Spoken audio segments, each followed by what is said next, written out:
Yes, I agree, and I need to come back to this house later on the details of what we will do or what we are still doing about the June 25th invasion of Parliament, among others.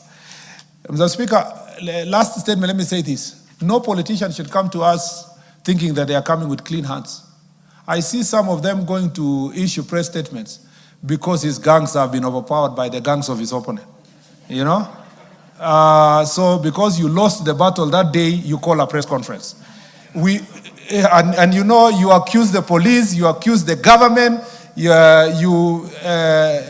have a selective memory of mentioning my name, you know, and become even tribal in terms of determining which police officer or public officer you are going to mention.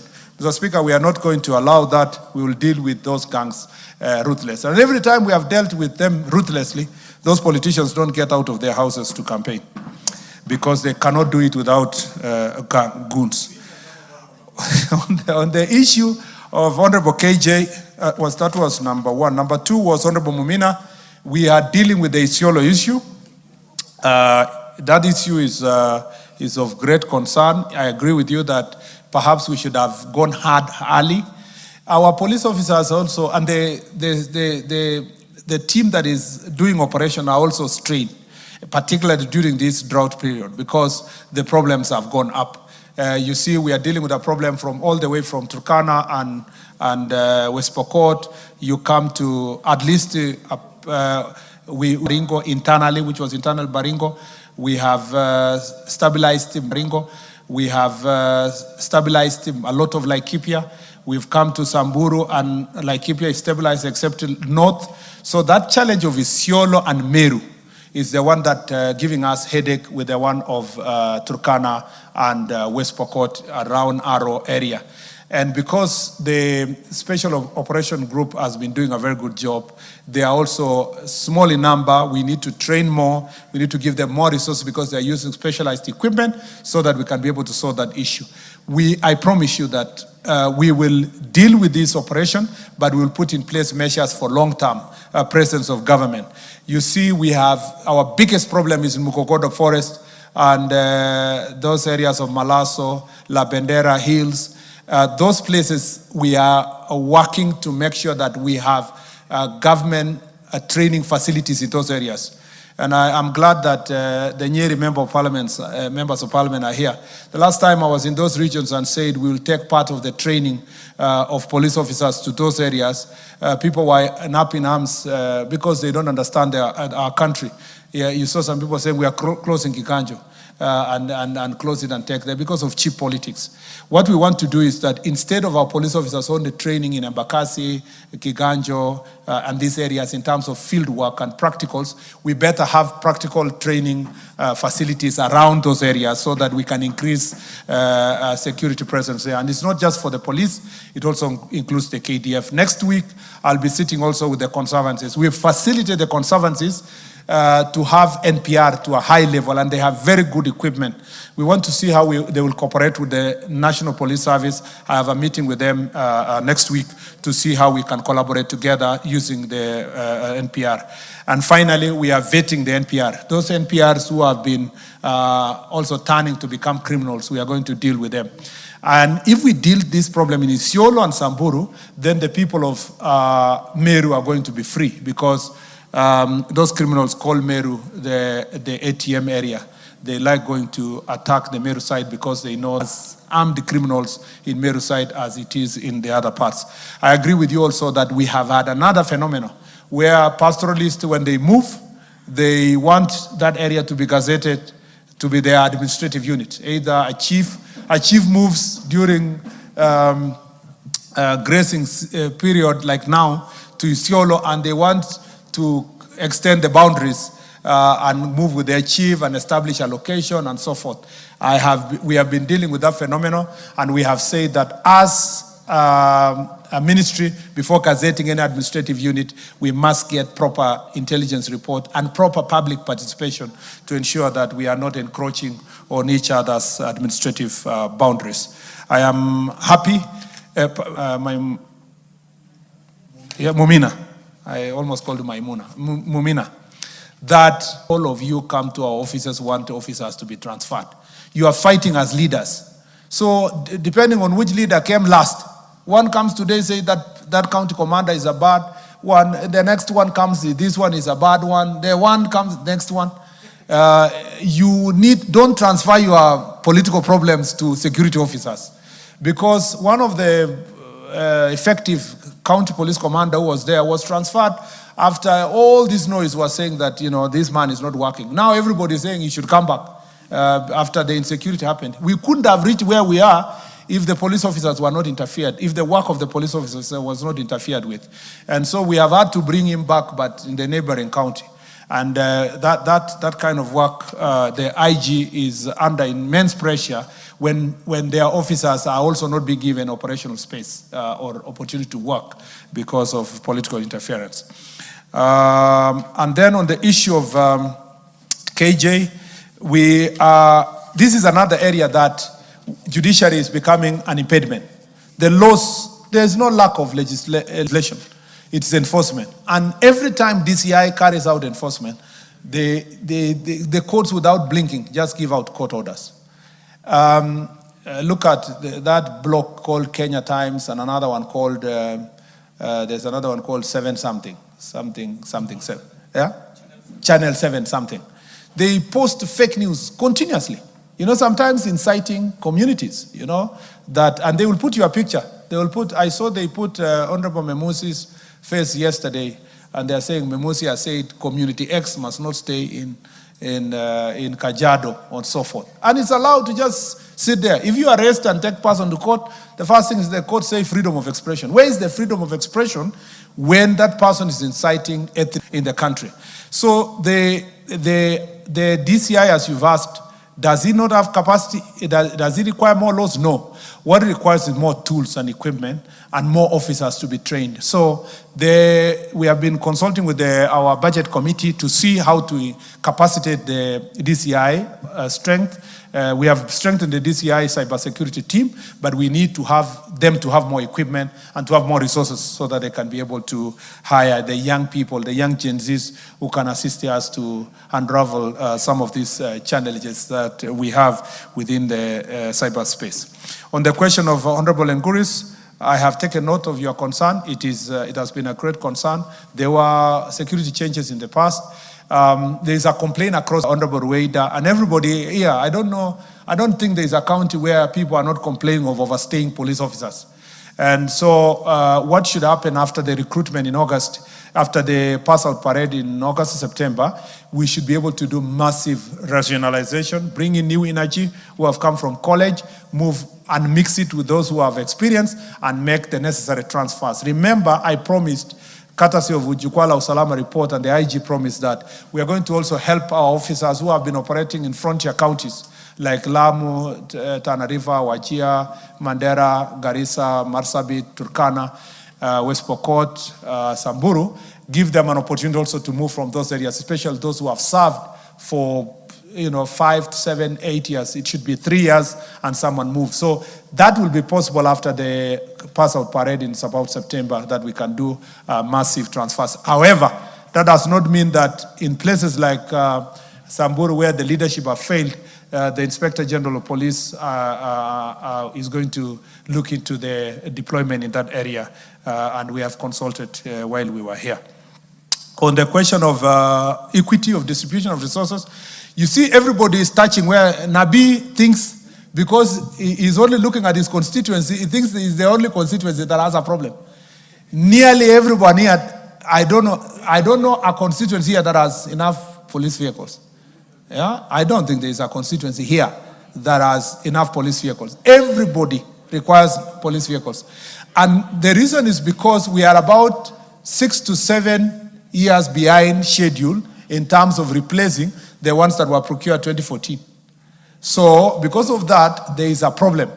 And so there was a replacement recently when the IG replaced about 70 cars to replace different police. And there's another one coming up for 200 and so. But indeed, we need about 2,000 vehicles to serve police.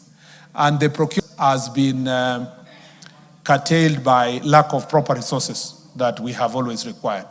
We were hoping that we get 3,000 last year. By end of last year, we started procurement. The financial resources were not available enough for the same. So we are working now 1,200, which we hope we can get in the next few months. I see the MP of Langata, among others. Even Nairobi, I thought you should just hire a border, among others, Mr. Speaker. The third issue. So this issue is going to be sorted with systematically by having a proper, in the 200 that is coming, we need to equitably send. What we have told the officers, if we send to different counties, you share the vehicles that we are able to send. Honorable Protas, I am glad you are asking this question of West Pokot and Turkana County, Mr. Speaker, is because we haven't, the serious operation that happened in the lower belt has not reached that corner of Aro, the question of Kainuk, and those areas. Mr. Speaker, when the serious operation happened in Baringo County and Elgeyo Marakwet, in Tiatich, in Baringo North, in Marakwet East, and those parts of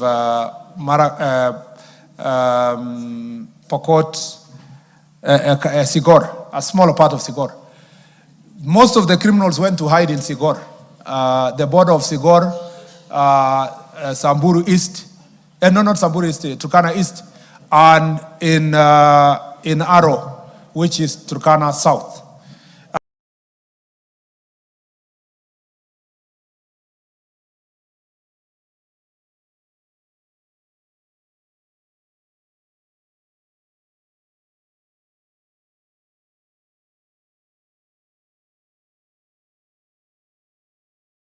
And so they are hiding around Masol, which is in places like Kaptalomo, places like Lomelo, those areas, and the Amaya areas.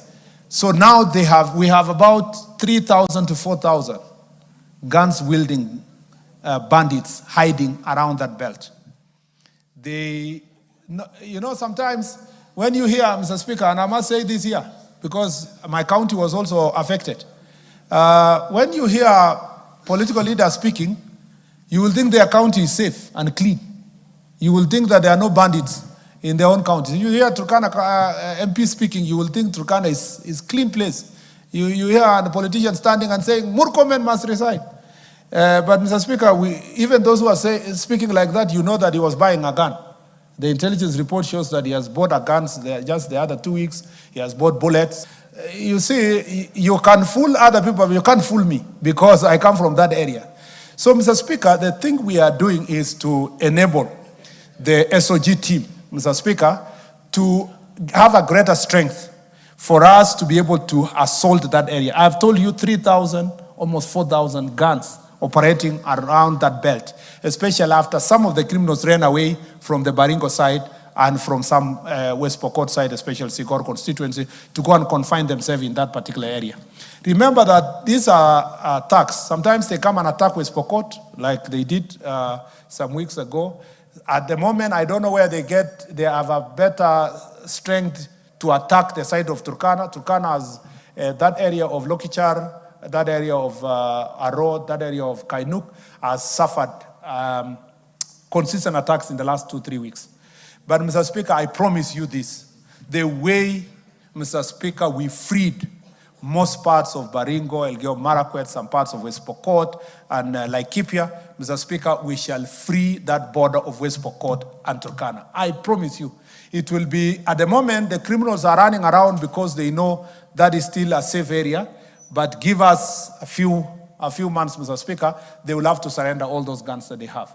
At the moment, as I read in my statement, we have collected over 1,200 guns in West Pokot, in Elgeyo Marakwet, small parts of West Pokot, Elgeyo Marakwet, and Baringo. Mr. Speaker, as we move towards Turkana, and Mr. Speaker, it will be painful. Forget about the noise you hear now, politicians speaking. The day we do what we have to do, the noise will be unmanageable.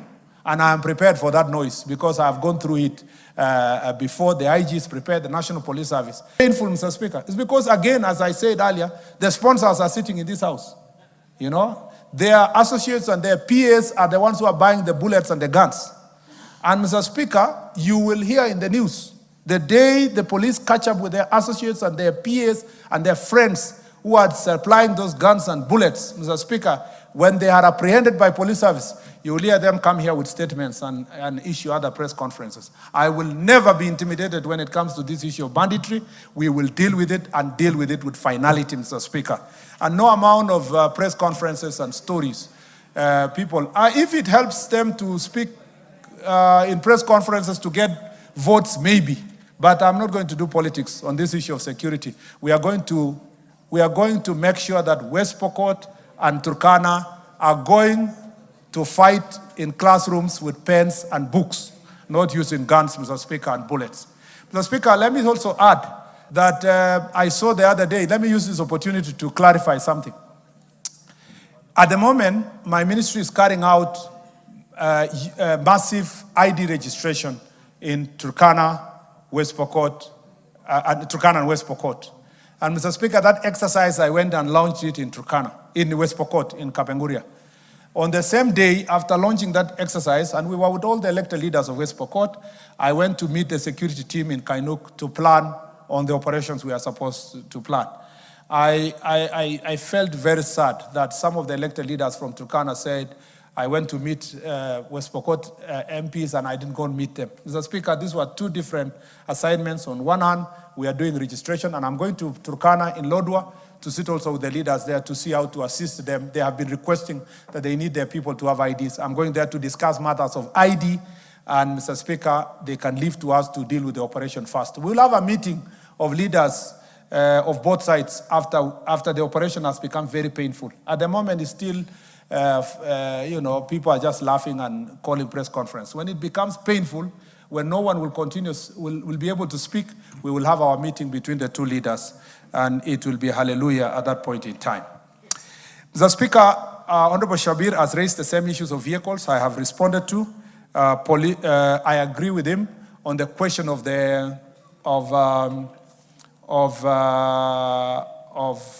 land. We at the Ministry of Interior are working out to see how we can secure police assets, land especially. Land for immigration, for police, for government is being grabbed all over. When we went to Kitui, when we were doing the national celebration in Kitui, we realized some of our land has been grabbed by unscrupulous. And that is the case everywhere. Kitale, Nakuru, Kisumu, as has been said, especially these urban areas, because it's prime land. Mr. Speaker, we are working on the process of documentation, being assisted by Minister of Lands to see how we can secure. It will also require some money to do fencing. Where we can do together with NGCDF, let's help each other, because that is an area that we need a lot of support to secure the land. On the operationalization of administrative units, as I said, it requires 2.2 billion to operationalize all of them. We are unable to do all of them, but I don't think there is a sub-county gazetted which we have not operationalized. Gazetted. I don't think there is a sub-county gazetted. I can say this with a lot of confidence. Gazetted sub-counties have all been done early this year. If there is a member of parliament who thinks his has not been gazetted, text me after this, they will all be gazetted. All the sub-counties gazetted will be operational. All. I can say that with confidence. We are moving now to divisions to see whether we can finish the divisions. The biggest challenge is the locations and the sub-locations. And why the sub-locations are expensive is because you have to employ somebody afresh. For the sub-counties and the divisions, we already have officers who have been employed, who are either ACCs operating in offices in the national level or DCCs. That is easier to deal with. However, Mr. Speaker, we are sending DCCs and ACCs to places where there are no offices. So there's no office, there's no car, there's no anything. But, you know, the leaders come to us and say, where to Matu? We will see what we can do from there. So I want you to do that which you promised us to do, to make them, have comfortable working environment as we work towards the chiefs and the assistant chiefs. It's expensive for the chiefs because it comes with their allowances, comes with their salaries, and it comes with the AIE that they are going to use in the new administrative units. On the question, and that should answer the question of Honorable Rueda. Kiunga sub-county is not yet gazetted. So it's among the, if we are unable to meet the budget of those not gazetted, the biggest challenge is to deal with now new ones. However, as I promised in this floor, on this platform, we are going to take care of a few of the counties that were, they didn't get gazetted units because of political marginalization and other reasons. You know, somebody who was sitting, considered Kiunga to be important, or some other sub-counties that I already have the list. So in the fullness of time, and not later than June this year, we can gazette a few of them to take care of that affirmative action, including Kiunga. So you have my word. You don't need to harass the speaker. You have my word, and you know the reasons why we are unable to do that. On the chief of Kiunga, I know what you're talking about. It speaks to what Honorable Isiolo Women Representative had spoken to, Honorable Mumina, which is this question of pastoralism moving with our location or moving with our chief and so forth. But we should not put so much emotions the way you did, because the security issue should find a friendly way of resolving that matter. On the question of staying police officers, I've responded. Number 9, Honorable Kemei, on the curfew issue of Lamu, we will review the curfew. You do not ask, but let me respond. We review the curfew, Mr. Speaker, the day the security situation improves, to allow us to review the curfew. Mr. Speaker, on Honorable Kemei, I'd asked about teachers. I think it's not right to beat any teacher because the results of your children are not meeting the standards. Failure in school is not a factor. Iko nini? Samejibu maswali yako. Waziri ananiambia, waziri anasema watu wa Lamu waendelee kukaa na hii curfew mpaka security kwe